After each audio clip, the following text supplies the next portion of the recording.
Hey guys, it's time to do another showcase.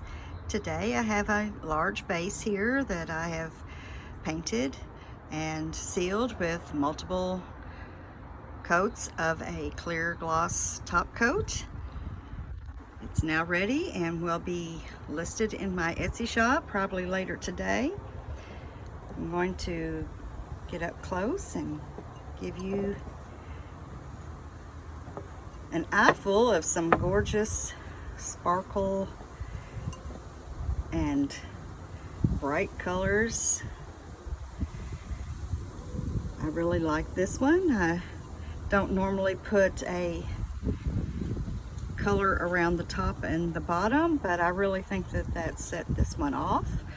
I am a real fan of copper, so that's, instead of using gold, I decided to use copper for this one. I really love this one. It's got metallics and it's got purple, so to me it's a winner. I hope you guys think so too. I will bid you farewell for today. I look forward to seeing you again soon. Until then, enjoy the rest of your day. Bye-bye.